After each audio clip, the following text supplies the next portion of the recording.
भारत में यदि भारत का जागरण संभव है तो नारियों के जागरण से संभव है।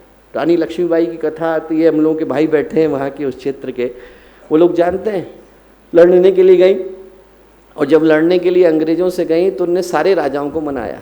ओरछा के राजा थे, औरैया के राजा थे, झांसी के आसपास के जितने थे उन सबको कहा कि लड़ने के लिए चलो। पूरी रात हो गई, राजा अपनी जगह से नहीं हिले। 8 राजा थे, 8 राजाओं की सेना मिलती तो अंग्रेज़ों को एक रात में हरा देती। वो राजा अपनी जगह से नहीं हिले, क्यों? मुजरा देख रहे थे।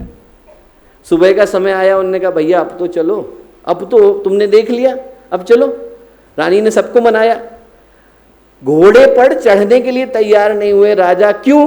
किसका घोड़ा ज़्यादा ऊंचा है, तुम्हारा ज़्यादा ऊंचा है कि हमारा ज़्यादा ऊंचा है? 3 घंटे उनने इस बहस में निकाल दिए कि किसका घोड़ा ज़्यादा ऊंचा है और कौन का घोड़ा ज़्यादा ऊंचा है वो सबसे पहले चढ़ेगा। रानी ने कहा कि भैया इनसे कोई काम होने वाला नहीं। तो उसने अपनी दुपट्टे में अपने दत्तक पुत्र को बांधा, दोनों हाथ में तलवार ली, युद्ध के मैदान में कूदी, अंग्रेजों के छक्के छुड़ा दिए। ये क्या है? ये भारत की नारी की ताकत। अभी हमारे यहाँ 2 दिन पहले मेजर जनरल साहब आए थे और मेजर जनरल साहब जो है उनने आकर के क्या बात बताई, वो बोले कि अभी 2 वर्ष पहले पहली बार एनडीए में महिलाओं को लेना शुरू किया गया है। और बोले जो महिलाएं अब निकल करके आई हैं, बोले भारत को ऐसे सैनिक आज तक मिले नहीं है भाई साहब। बोले कि उनके अंदर इतना अनुशासन है, उनके अंदर इतनी शक्ति है। बोले यदि उनको एक जगह पे खड़ा कर दिया जाए और उनको कहा जाए कि आपको इस नियम का पालन करना है तो महिलाएं अपनी जगह से हिलती नहीं है। जनरल भी आकर के खड़ा हो जाए तो उनको ये कहती हैं आपका बनाया हुआ नियम है, हम यहाँ से हिलने वाले नहीं हैं। इतनी शक्ति, इतनी चेतना भारत की नारियों के अंदर विद्यमान है। जो लोग कहते हैं ना दोस्तों कि भारत में नारियों का काम जो था पर्दे के पीछे रहना था, घूंघट के पीछे रहना था, घर के अंदर बैठना था, उनने भारत का इतिहास पढ़ा नहीं। यदि भारत का इतिहास पढ़ते वो तो उनके मुंह से ऐसी बात निकलती नहीं। उनने भारतीय अध्यात्म को नहीं पढ़ा, भारतीय संस्कृति को नहीं पढ़ा, भारतीय धर्म को नहीं पढ़ा और भारतीय शास्त्रों को नहीं पढ़ा। जो भारतीय शास्त्रों को पढ़ता है वो इस बात को बड़ी गंभीरता के साथ जानता है कि हमारे यहाँ पर ज्ञान विज्ञान को जन्म देने वाली कौन है? शक्ति नारी है। हमारे यहाँ आगम निगम को जन्म देने वाली शक्ति कौन है? नारी है।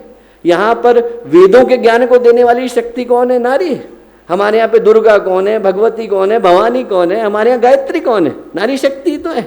ये जो समय है वो नारियों का है, आने वाला युग नारियों का है, आने वाले समय की झंकारें नारियों की हैं। और ये जो युग निर्माण का पर्व है वो यही याद दिलाने के लिए आया है कि गुरुदेव ने जो नारी जागृति का समय कहा, नारी जागरण का समय कहा, नारी सशक्तिकरण का समय कहा, वो अब आने वाला है।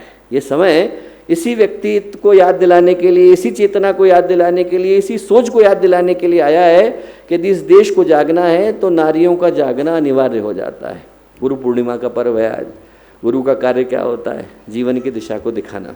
और भारत के इतिहास में जब आप पलट करके देखेंगे तो आपको एक नहीं अनेकों ऐसी नारियों की कहानी मिलेंगी जिनने भटके हुओं को राह दिखाई।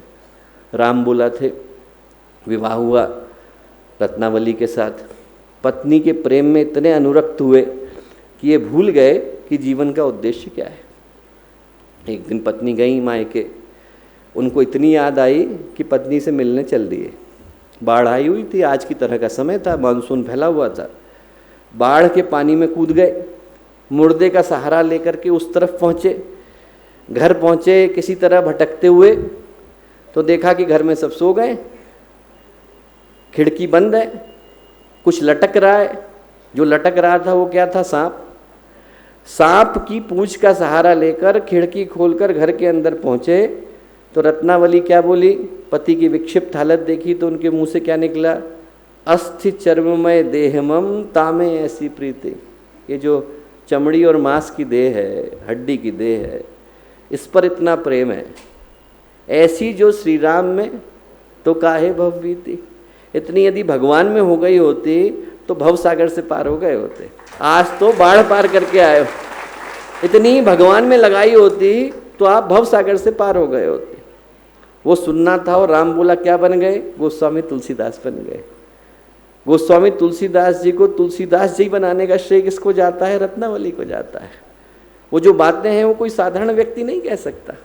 और कोई पत्नी होती तो कहती कि आइए घर के अंदर अभी पहुँचे, पर उनने क्या कहा? अस्थि चर्ममय देहमम तामे ऐसी प्रीति। ऐसी जो श्री राम में तो काहे भव बीती। आप सोच के देखिए कि ये जो शब्द हैं ये गुरु के शब्द हैं, गुरु दिशा दिखाते हैं। हमारे यहाँ और किसकी कहानी मिलती है? रानी चुड़ाला की मिलती है। आप योग वासिष्ठ को पढ़ेंगे तो राजा शिखिध्वज थे, भटक गए थे, उनको अपरोक्ष अनुभूति कराने का काम किसने किया? रानी चुड़ाला ने किया। रानी ने गुरु के दायित्व को निभाया। आज गुरु पूर्णिमा के पर्व को हम लोग मनाने के लिए है, गुरु का काम है दिशा दिखाना। जब व्यक्ति भटक जाता है तो उसको सही राह पर लाने का काम भारत की नारियों ने किया। भारत की नारियों ने उस तरह से किया जैसे रत्नावली ने किया, उस तरह से किया जैसे रानी चुड़ाला ने किया, उस तरह से किया जैसे रानी हाड़ा ने किया। रतन सिंह थे, रतन सिंह जो है पत्नी के प्रेम में इस कदर मशगूल हो गए, भूल ही गए कि युद्ध का समय आ गया है। 4-4 बार सेनापति ने आकर के कहलवाया कि साहब युद्ध की सेना सामने आ गई है, बाहर एकदम सीमा पर आकर के खड़ी है, आप बाहर तो निकलिए। नहीं निकल रहे थे। बड़ी मुश्किल से मनाने पर रतन सिंह नीचे उतरे। नीचे उतरे तो उनने अपनी पत्नी से क्या कहा? उनने पत्नी से ये कहा कि मैं जा तो रहा हूँ, पर आप अपनी कोई यादगिरी दे दीजिए, ऐसी कोई चीज़ दे दीजिए जिसको देखकर आप हमेशा नज़रों के सामने बनी रहें। उनको लगा कि शायद रानी अपने बाल का टुकड़ा काट करके भेजेंगी। रानी ने क्षण भर का नहीं समय लगाया, थाली के ऊपर गर्दन को काट करके भेज दिया। पत्नी की गर्दन देखी, रतन सिंह को बोध हुआ। यहाँ पर उनने अपनी पत्नी की गर्दन को बांधा ताकि जो रानी की खुली हुई आंखें हैं वो निरंतर दिखती रहें, और उनको देखकर युद्ध के मैदान में कूदे और युद्ध में विजय को प्राप्त करके लौटे। भारत की नारियों में ताकत इतनी है दोस्तों, आप सोच के देखो, आपको किसी अन्य संस्कृति के अंदर, मैं आपको चुनौती देता हूं कि आप दुनिया के किसी देश में चले जाइए, किसी संस्कृति में चले जाइए, आपको यदि कहीं अन्य पर ऐसी नारियों की कहानी पढ़ने को मिले तो आप आकर के बताइए। आपको न कहीं चुड़ाला मिलेंगी, न कहीं रत्नावली मिलेंगी, न कहीं हाड़ा रानी मिलेंगी। एक संत की कथा आती है, संत थे, वैराग्य की बातें करते थे।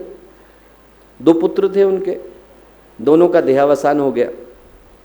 पत्नी जो थी, आप सोच के देखिए, इस घटना को हमारे सामने घट रही है, ऐसे सोच के देखिए कि ऐसे समय में उस नारी की मनस्थिति क्या रही होगी। दोनों पुत्रों का देहावसान हो गया, पति बाहर गए हुए थे। उनने शवों को ले जा करके घर के अंदर लौटाया, अंदर रखा। पति आए, खाना परोसा। पति ने कहा बच्चे कहाँ गए? बोले अभी बताती हूँ, आप खाना खा लीजिए। खाना खाने के लिए बैठे तो उनने अपने पति से कहा कि एक बात बताइए, मैं पड़ोसी से उसके 2 सोने के कंगन मांग करके लाई थी, अब वो वापस मांग रही है, पड़ोसिन जो है, लौटा दूँ कि नहीं लौटा दूँ? पति बोले क्या बात करती हैं आप, जो हमारा है नहीं उसको लौटाने में क्या दिक्कत, तुरंत वापस करिए उसको। बोले आप कहो तो लौटा दूँ। बोले अरे बिल्कुल लौटा दीजिए। बोले नहीं मुझे रोना आ रहा है।